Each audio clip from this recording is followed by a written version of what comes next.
네, 안녕하세요. 김종필 TV입니다. 오늘은 김종필 TV의 정치를 말하다. 정말 오늘 특별 코너입니다. 김종필 TV는 국민 주권자 TV입니다. 국민 주권자 관점에 철저히 서서 정치를 해설하고 세상을 보려고 합니다. 김종필 TV의 특별 코너입니다. 오늘부터 처음 스타트를 합니다. 왜냐하면 청원 유튜브로 저희가 표방하기로 했는데 국민 여러분께 입법권을 드리려고 합니다. 왜냐하면 원래 우리가 주권자인데 위임을 했던 거죠, 그죠? 대의민주주의 아니겠습니까? 그래서 국민 전자 입법 청원 시대가 도래한다고 전에 말씀드렸고요.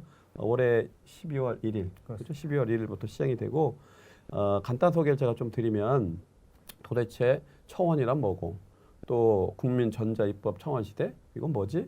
그 부분을 제가 간단히 언급하고 전문가와 소통을 하도록 그렇게 하겠습니다. 국회에서 전자청원을 하려면 90일 이내에 10만 명의 동의를 얻으면 상임위에 상정이 돼요. 그죠? 그 다음에 국회의원 없이도 가능합니다. 과거에는 다 이씨 있어야만 그게 충족이 됐다는 겁니다. 문턱이 많이 낮춰져서 우리 국민들이 주권자로서 입법에 직접 참여하게 되는, 청원을 하게 되는 이런 정치적 변화가 시작이 됐습니다. 사실 이게 대단히 큰 민주주의 발전이고 큰 변화입니다. 이른바 의회, 민주주의 선진국은 이게 일상화되어 있습니다. 그래서 민주주의가 시스템화되어 있던 거죠. 그렇기 때문에 우리도 이런 노력을 계속 하자는 노력이 대한민국 국회 내에서도 계속 있어 왔습니다. 사실은. 그래서 이 규칙 개정안이 본회의를 통과돼야 최종 구체적 시기와 방법이 정해지는데요. 이런 흐름들에 대한 총괄적인 해석과 강론별로 나눠서 여러분들이 관심을 꼭 가졌으면 하는 공유하고 또 여러분들이 의문을 해소할 수 있는 그런 내용을 가지고 한 3 내지 4회 정도 여러분과 함께 소통을 해보고자 합니다. 자, 국회 청원과 관련해서 대한민국 최고의 입법 청원 전문가, 저는 이렇게 호칭을 합니다. 그 전문가가 내일신문에 있습니다. 그 기자의 이름은 박준규 기자입니다. 여러분 박수! 안녕하세요. 박준규입니다. 예, 반갑습니다. 우리 졸라 좋아 한번 하죠. 예. 우리 졸라 좋아. 아이고, 우리는 뭐 이렇게 삽니다. 예, 팀풀 사자성어인데요. 팀플레이. 예, 가겠습니다. 자, 이제 첫 번째 시간인데 국회 청원에 대해서 이제 3 내지 4회 기획을 했어요. 그죠? 한 3차례 정도는 우리가 구체적으로 안도 짰고 근데 이제 플러스 1을 왜 했냐면 여러분들이 그럼에도 불구하고 미진해.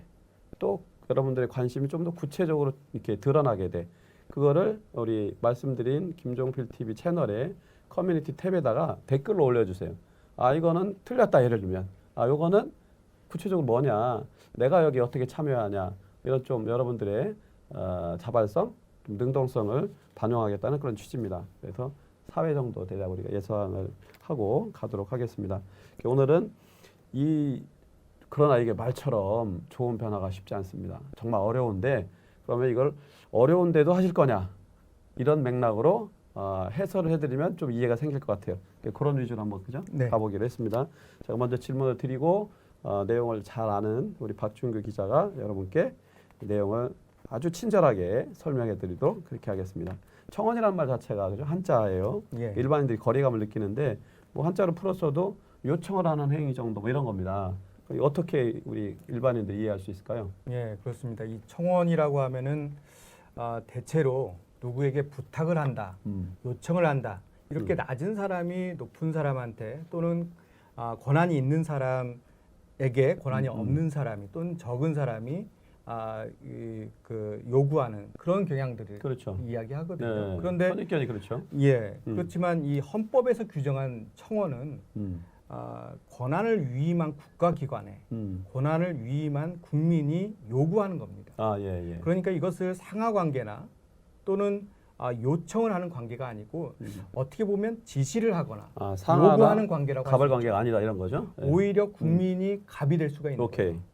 그렇기 때문에 이 청원은 기본적으로 너무 담이 높아서도 안 되고요. 국민들이 쉽게 접근할 수 있도록 만들어야 되는데 오케이. 지금 국회는 그렇지 않은 단점이 있는 겁니다. 그렇죠. 과거에 그렇죠? 예. 이 부분을 앞으로 좀 개선을 하겠다는 건데요. 먼저 지금 현재 우리 청원이 어떻게 이루어지는지 이 부분을 좀 한번 같이 볼까요? 이야기했으면 예. 좋겠습니다. 이제 결국 우리가 말하는 청원이라는 게 이제 주체와 객체가 있는 거 아니겠습니까? 네. 주체와 객체가 있는데 즉 그건 뭐냐면 청원을 하는 사람과 예. 청원을 받는 기관이 있지 않겠어요, 그죠? 그 부분을 한번 좀 설명해 주시죠. 예, 앞서 말씀드린 대로 청원이라고 하면 국가기관에 대해서 국민들이 하는 건데요. 네. 그럼 국가기관이 어디냐? 사법부, 입법부, 행정부 모두 삼부가. 다 포함이 되는 거죠. 그렇죠. 그래서 현재도 지방자치단체에도 우리가 할 수 네네. 있고요. 행정부도 할 수 있고 사법부도 할 수 있습니다. 그렇죠. 그리고 네. 지금 우리가 얘기하고자 하는 바로 이 입법부, 국회에 대해서도 네. 우리가 법안뿐만 아니라 여러 가지 것들을 요구할 수 있는 거죠. 이게 그렇죠, 다 그렇죠. 일종의 청원에 해당이 되는 겁니다. 그러니까 일종의 기왕에는 좀 약간 그 관행적으로 사각지대에 있었어요, 국회, 그죠? 그렇습니다. 근데 이제 여기에 새로운 변화의 바람이 부는 거고 국회도 스스로 그런 변화를 좀 도모하고 있는 거 아닙니까, 예. 그죠? 그런 점은 좀 정치 혁신 차원에서 그렇죠. 평가를 해줘도, 그죠? 근데 이걸 잘 완성을 해야겠죠. 네. 예, 근데 이제 어쨌든 그러면 국회 청원은 어떻게 진행이 됩니까? 이 국회 사이트, 그러니까 예. 인터넷 사이트에 들어가시면 이 청원을 할 수 있는 그 현재도 란이 국회 있습니다. 홈페이지에 그걸 해놨나요? 그렇습니다. 아. 그 국회 민원이라고 해서 오케이. 메인 페이지의 맨 오른쪽에 그 바가 있습니다. 거기에 아하. 클릭을 하면 청원 여러분도 한번 들어가 보세요. 지금 늘 할 수 보시는 있는데요. 분들은. 거기에는 두 가지가 있습니다. 네. 청원과 진정. 아하. 그러니까 이 청원과 진정의 차이는 딱 하나입니다. 절차가 좀 다르다면서요. 그렇습니다. 네. 그러니까 그것도 같이. 국회의원의 소개를 받으면 청원이고 네. 소개를 받지 않고 자기 건의를 하면 진정이 진정이 됩니다. 되는 거군요. 네. 물론 진정도 국회에서 여러 가지 방법으로 답변을 해줍니다. 네. 그런데 이 청원하고는 좀 다르게 무게감이 다른 거죠. 그런 측면에서 청원과 진정은 이 헌법에서 얘기하는 진정한 의미에서의 그 청원과 좀 달라서 이 국회 것은 입법 청원뿐만 아니라 이 청원은 청원 자체만 이 헌법에서 인정하는 거고 이 진정은 그냥 건의사항. 그러니까 이렇게 얘기할 수 헌법적인 있습니다. 보호나 그러니까 헌법적 작용이 담보되려면 청원으로 하는 그런 프로세스로 가는 게 적합하다. 예, 그렇죠. 근데 일반인들은 이렇게 생각할 수가 있습니다. 그러면 청원은 뭔가 좀 법적 절차도 복잡하고 난해하고 쉽지 않겠다. 예. 또 진정은 상대적으로 손쉬울 것 같다라고 생각하는데 그런가요? 그렇죠. 예. 특정한 그 요건이나 양식이 없이 자기의 생각을, 자기의 요구를 국회에 전달할 수 있는 것이 진정입니다. 네. 대신 진정을 하게 되면 거기에 대해서는 무게감이 상당히 떨어지고 네. 또 그에 대해서 사전적인 검증도 잘 안 이루어지기 때문에 이것이 영향력을 갖기가 쉽지는 않습니다. 네, 그래서 네, 네. 많은 수가 그냥 답변 없이 사라지는 경우도 제법 많이 있습니다. 그냥 사라져가는 거죠, 그죠? 그렇습니다. 예. 저희도 뭐 원래 그 직업이 우리 또 일이 국회 출입하고 그러지 않습니까? 예. 이제 많이 일상적으로 이제 가게 되는데 보통 우리 일반 국민들은 일상생활이 생활이 바쁘고 네. 또 직결된 사안이 이해관계가 없으면 방문을 더군다나 이런 기관을 공공기관 안 가게 되죠. 근데 간혹 가보면 막 견학으로 와서 사진 찍고 막 풍경만 구경하고 가시는데 네. 구경꾼이나 들러리보다는 그죠? 거기에 참정권의 주체로 네. 청와대에 참여하는 그런 도전을 하는 게 어떤가. 그리고 또 국회를 좀 문턱을 낮게 보는. 네. 그런데 우리 또 일종의 캠페인이랄지 우리 정부가 기여하기를 바랍니다. 그러면 이제 어쨌든 그 결국 우리가 관심을 갖는 건 이제 청원인데 국회 청원 절차를 좀 안내해 주시죠. 예, 국회 청원과 진정의 차이점이 이제 국회의원 소개라고 했는데 네. 이 국회의원 소개를 받는 것이 가장 큰 핵심입니다. 네, 네, 네. 방금 말씀하신 대로 일반인들이 국회라는 곳을 상당히 거리감 있게 그렇죠, 느끼거든요. 그렇죠.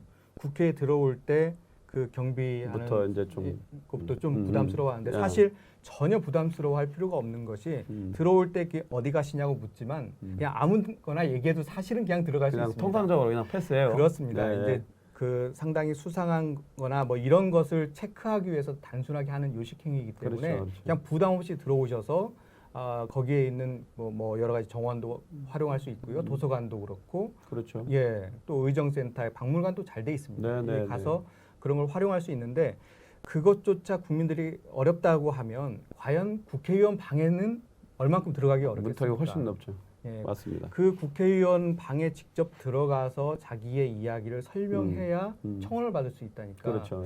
일반인들로서는 정말 부담되는 거죠. 상당히 부담인 거죠.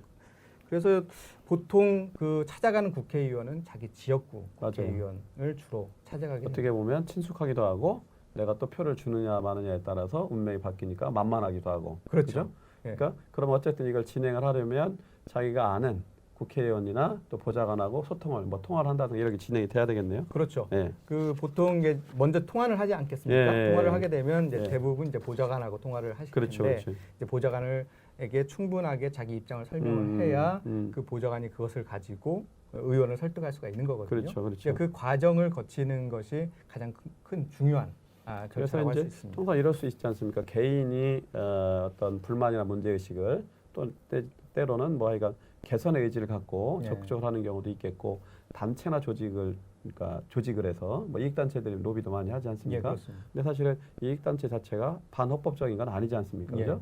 그러니까 이제 공의를 위해서나 공공의 어떤 이익을 위해서나 또 사회적으로도 합당한 거를 요구할 수 있으니까 이런 데들이 또 이제 찾아가서 예. 어필할 수도 있잖아요. 예. 이런 거에 대해서 이제 입법을 담당하는 국회의원은 또 부담스러울 수도 있지 않습니까? 예, 그렇습니다. 그죠? 이런 부분들에 대해서 좀 한번 소개해 주시죠. 그러니까 지금 말씀하신 그런 이익 단체의 자기의 이익을 위한 법안 요구 이것도 부담이고요.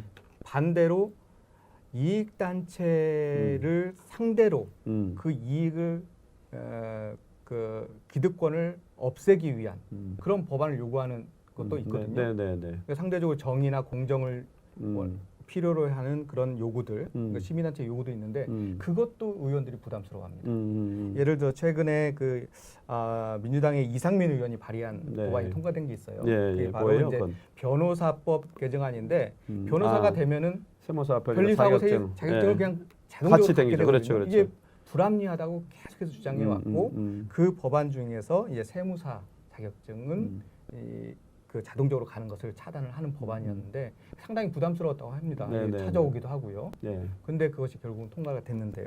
그런 것도 그렇고요. 최근 문제가 됐던 그 수술실 안에 CCTV 설치하는 것도 의사협회가 상당히 반대를 하거든요. 그래서 한번 나왔다가 그 동의했던 의원이 그 법안 내는 걸 반대해서 다시 이제 철회되는 그런 상황도 있었잖아요. 그러니까 그런 것들처럼 예민한 부분들은 국회의원 자체가 그것을 받기가 좀 부담스러워하는 그렇겠죠. 그런 경우도 많습니다.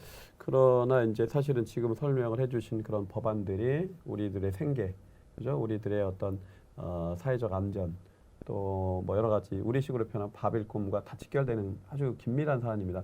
법하면 딱딱하지만 그것의 구체적 내용은 우리 일상과 직결되는 거라 네. 이런 부분에 우리가 이해도 갖고 적극적으로 참여할 필요가 사실 있다. 네. 근데 그게 과도하게 특정의 집단이나 특정의 이익단체만을 보호하기 위한 이게 과잉 입법이나 또 그쪽에 함몰된 거는 극복을 해야 되나. 예. 어쨌든 아까 얘기했던 그 필요성이나 우리의 어떤 실효성 측면에서는 이걸 진척을 지켜야 되는데 예. 자 어쨌든 과정으로 다시 들어가서 예. 국회는 그런 부담을 갖는데 거꾸로 이쪽 그 입법을 청원하고자 하는 그 청원인 예. 그런 의사를 가진 국민들 입장에서는 다 국회의원 찾아가는 것도 만만치 않고 그리고 또 이제 뭐 일반 입장에서는 또 가서 설명과 설득을 해야 되고 예. 이른바 허들이라고 하는데 그렇죠. 이런 부분들을 그러면 어떤 절차를 통해서 관철을 시키는 건지 그걸 예. 한번 소개해 주시죠. 예, 일단은 말씀하신 대로 예. 그 국회의원들에게 먼저 가서 이제 설명하고 설득해서 내가 이거는 한번 내가 소개를 해야 되겠다. 예, 국회의원들 설득에 성공했다면 그 다음에 이제 양식을 만드는 게 중요한데요. 구체적으로 예, 양식을 제가 프린트해 왔습니다. 예, 한번 보여주세요. 국회 사이트에 들어가면 직접 프린트를 할 수 있게 돼 있는데요. 이 청원서 이 청원 원문이죠, 이제 말하자면. 그렇습니다. 예, 여기 예, 예. 이 청원서에 먼저 그 양식대로 기록을 해야 되는데요. 중요한 것은 이 제목을 쓰는 건 큰 부담이 없을 겁니다. 문제는 이 성명, 주소, 그리고 전화번호, 여기엔 휴대폰까지 쓰게 돼 있어요. 이게 그 현재 이 많은 인터넷으로 자기의 의견을 내는 이런 시스템에서는 상당히 부담되는 자기 부분이죠. 신원이 다 노출되니까. 예, 그렇습니다. 부담되는 거죠. 청와대 본인이 청원- 자기 써야 되니까. 그렇습니다. 예. 청와대 청원이 이 무기명으로 하기 때문에 활성화돼 그렇죠. 있거든요. 그런 측면이. 그 비교가 좋네요. 예. 그러니까 이제 많이 익명성이 보장되니까. 그렇습니다. 이거는 자기가 다 노출되니까 예. 자기 신원이. 예. 이 국회 보좌관들이나 의원들은 만약에 이게 없으면 너무 남발되는 게 아니냐 이런 우려도 하거든요. 물론 그런 우려도 있지만 청원의 기본 취지, 그러니까 국민들이 자기의 권한을 위임한 국회의원들에게 요구한다는 그런 취지에 따르면은 좀 더 문턱을 낮출 필요가 있다. 이런 국민들이 아마 전자청원을 할 때에는 좀 고려가 되지 않을까 생각이 되고요. 그 다음에 소개 의원이 들어가고요. 그 다음에 작성해야 될 것이 이 청원 소개 의견서입니다. 네. 근데 문제는 이거 국회의원이 작성하는 거죠? 이게? 아닙니다. 아니에요, 직접 이거? 작성하는 겁니다. 직접. 소개 의견을 그거는 찍어야 청원 되죠. 소개 의견서는 이건 국회의원이 하는 거죠? 예, 맞습니다. 그리고 청원 원본이 있어요. 그러니까 내가 왜 청원을 하는지 그건 직접 자필로 작성을 하는데요. 또는 이제 인터넷으로 워드로 작성할 수도 있는데 중요한 것은 그 내용 그대로 일반인들에게 공개가 된다는 거예요. 그러니까 그렇기 때문에 그 부분에 대해서는 좀 신경을 써서 작성할 필요가 있습니다. 네. 자, 그런데 그러면 지금 얘기 들은 것처럼 이게 참 만만치 않은 작업입니다. 과정이. 그럼 청원 실적이 줄어들 수밖에 사실 없는 게 있고, 그러면 어려우면 청원 건수가 이제 줄 텐데 그렇겠죠. 지금 현황은 어떤가요? 20대 국회가 시작한 지 지금 39개월 됐습니다. 네. 3년 3개월 정도 됐는데요. 네. 현재까지 들어온 청원 건수가 184건. 그럼 184건이네. 예. 그리고 국회의원 300명 중에 한 명도 없는 사람이 116명 정도 된다는 거네, 그죠? 그렇습니다. 0.38%, 예. 평균 한 건도 안 되는. 예. 만만치 않네.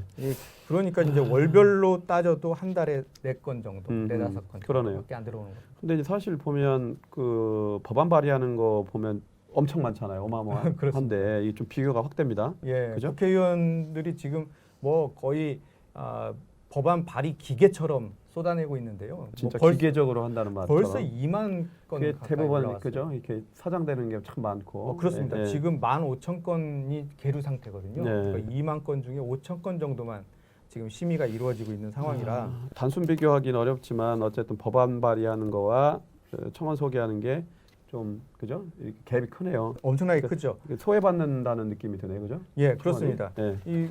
왜 그런가 한번 따져보면 네. 사실 청원을 잘 소개해주는 의원 예. 이건 그렇게 빛이 안 납니다. 누가 표가 안 관심도 안 갖고요. 잘했다고 상도 안 주고. 나는구나. 그런데 법안을 많이 내는 의원들은 많은 상을 받아요. 이것저것. 특히 요즘은 이제 발의만 하는 것은 그렇게 큰 메릿이 아니다. 통과를 시켜야 된다. 그렇게 하는데 통과를 시키려면 일단 발의를 해야 되거든요. 그렇죠. 그리고 우리가 아는 것은 자기가 통과된 법안이 그대로 제기한 법안이 그대로 통과되면 그것만이 통과라고 생각하는데 오케이. 입법 취지만 비슷하면 대안이라고 해서요. 대안 통과를 합니다. 그러니까 일단은 올려놓고 대안 법안, 위원회 대안 법안에 포함만 시키면 내 법안은 통과된 걸로 계산이 돼요. 그러니까 많은 법안을 내서 그런 실적 올리게 되면 뭐 여기저기서 상을 주겠다고 막 이제 분위기가 좀 그렇게 바뀌고 있는 거네. 선거에도 도움이 되고요. 근데 어쨌든 이제 청원을 적극적으로 처리하도록 하는 규정이 국회법에 있습니다, 그죠? 네. 이게 이제 그래서 앞으로는 좀 이런 게 더 활성화될 수 있을 거라고 전망을 하시나요?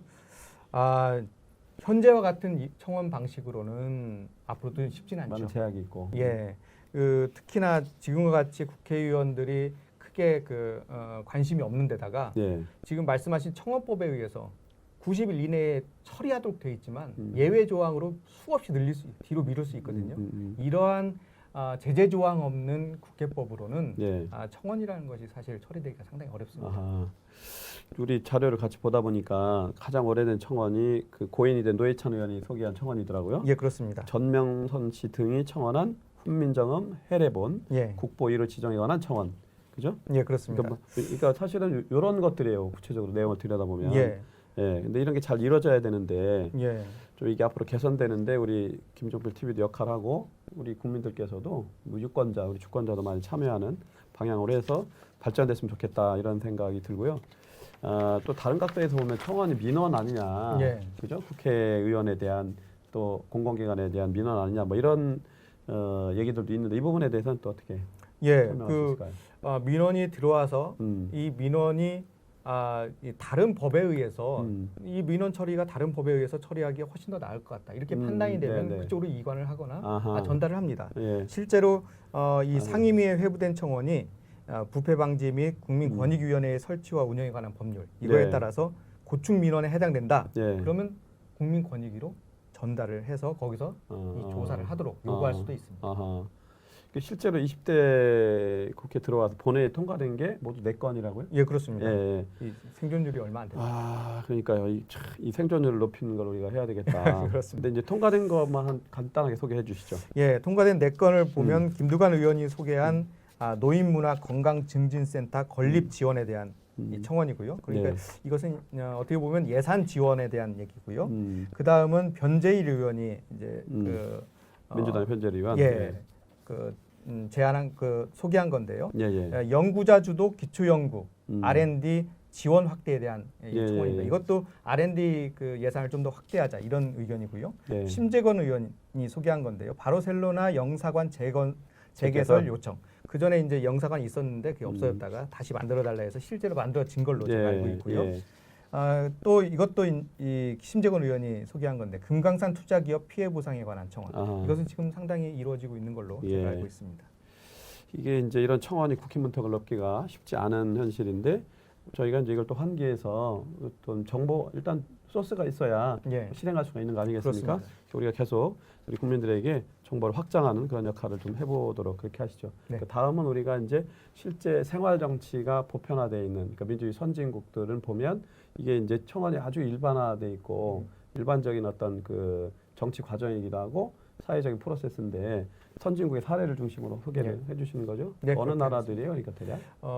유럽이 많습니다. 유럽이. 스코틀랜드, 네. 독일, 영국. 네.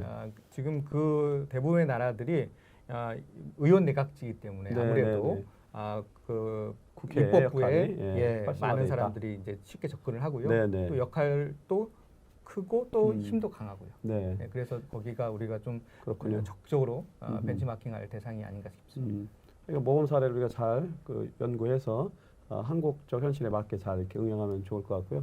어쨌든 그게 활성화되면 우리 정치가 생활 정치도 좀 안착이 되고 또 국민과 소통이 되는 입법부가 되고 우리 결과적으로 우리 국민 전반이 주권자의 어떤 생활이 향상되고 삶의 질이 올라가는 게 아니겠는가. 어쨌든 사례를 중심으로 보면 더 이해가 구체적일 테니까 네. 다음 편이 기대가 되고요.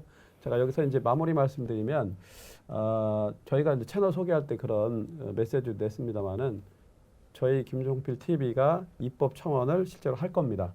그래서 12월 1일 날부터 시행이 된다고 거의 확정적이긴 그렇습니다. 하죠. 예.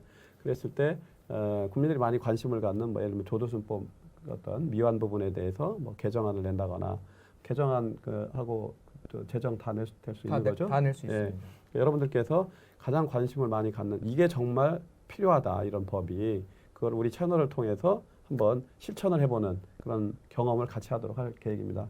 그래서 뭐 큰 포부가 아니라 어떻게 보면 되게 꼭 해야 될 필수적인 선택이기도 합니다. 그래서 함께 동참해 주시기를 간곡히 건의드리면서 우리 특별 메뉴로 올렸던 입법 청원에 관한 공부는 오늘 여기까지 마치겠습니다. 다음 시간을 부탁합니다. 수고하셨습니다. 고맙습니다. 예, 고맙습니다.